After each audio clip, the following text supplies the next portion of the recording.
This war must go on. WTN Tourism Advocacy on Youth in Education. The WTN advocacy campaign was inspired by World Tourism Network hero Mona Nafa, Jordan, sharing her Christmas message with fellow WTN members. Silence is not an option anymore. Mona is an American living in Jordan. She represented Expedia in Jordan for many years and is a known leader in our industry. Sharing the narrative of the Palestinian people and sharing the importance of justice, humanity, and peace for all. Growing up as a first-generation Arab American and now residing in Jordan and witnessing the oppression of the Palestinian people, my mother's family were uprooted from their homes in 1948. I sat quietly for years knowing our story, but now I feel compelled, convinced, and confident to share the narrative of the Palestinian people and proud to be one of them. May God bring us peace and prosperity in the new year 2024.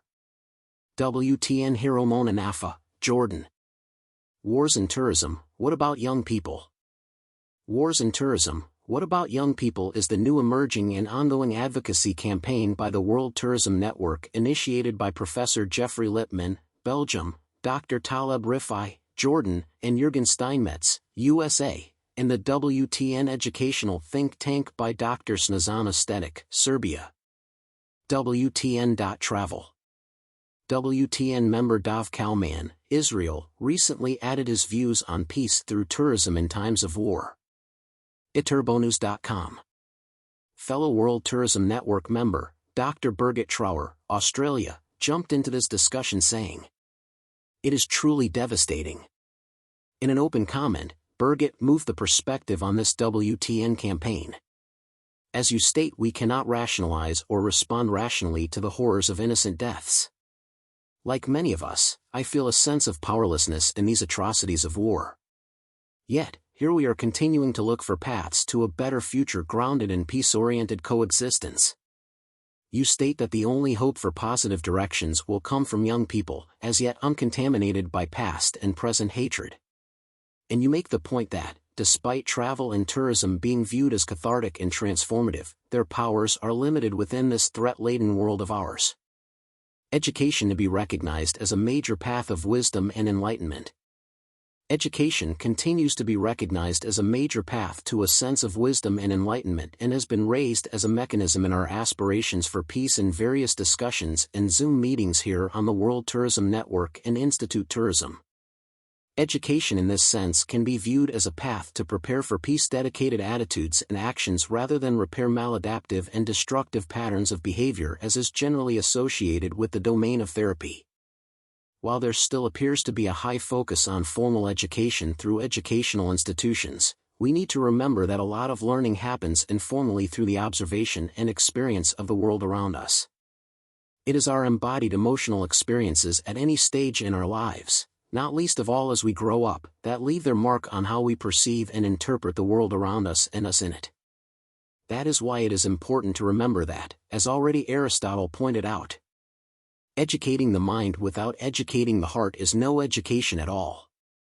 Travel and tourism continue to be attributed with transformational potentials towards new perspectives, changed attitudes, and behavior.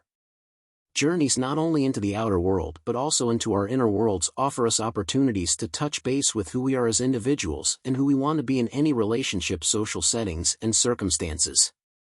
While there are many contexts in which we learn about who we are and our ways of being in this world, most of our learning in all its direct and subliminal forms starts at home. It takes place during our daily lives when we are surrounded by our immediate family and social networks. Of course, these days networks of overt or covert influences extend into the world beyond our home boundaries. The global web of our existence means that impressions and messages are flooding our subconscious in ever more pervasive ways. Given this interconnectedness, we cannot ignore the importance of also educating adults. The reality is that we all exist in socio-cultural relational biospheres where we are all receivers and contributors to the world around us. And our influence as adults on our children through everything we say and do, consciously or subliminally, is something not known or appreciated by many. Education across the whole spectrum, including children and adult education, now emphasizes the importance of insight and tools to develop skills that nourish a change in mindsets and heart sets that embrace kindness and mutual care in the name of peace as our driving values. For adults, this journey is one of unlearning. Unlearning unquestioned beliefs, assumptions, and biases, of lifting the veils of enculturated thinking and dominant emotional and behavioral patterns. No doubt this kind of journey is challenging for most adults who must be willing to take a view into the inner landscapes of their accumulated life experiences and existing worldviews. However, science continues to prove that we are all lifelong learners able to develop skills of insight and mutuality and grow our emotion regulation and nonviolent communication capacities. Now more than ever before, we all benefit from our willingness to take responsibility and be accountable for our actions as parents and indeed as partners in all kinds of relationships and contexts, in our families, in education, in travel and tourism, in corporations, and politicians at local and global levels. A quote by Kofi Annan. The quote by Kofi Annan in 2003 during a presentation at the Thuringen University, Germany, brings to the fore the importance of character, of showing our intent and integrity in the name of mutuality, love, and peace. It also alludes to the importance of developing competencies with an ability to reliably act out of love and not out of fear. We need to find within ourselves the will to live by the values we proclaim in our private lives, in our local and national societies, and in the world. Almost daily now many of us question the notion of ill will versus goodwill, of negative intent versus positive intent, of blaming versus reframing, of acknowledging the truth without the need to prove right or wrong. Unfortunately, history once again repeats itself, and Machiavellianism in politics and the corporate world, if not in our immediate private lives, is undermining inner and outer peace at micro and macro levels. Dare to care and connect.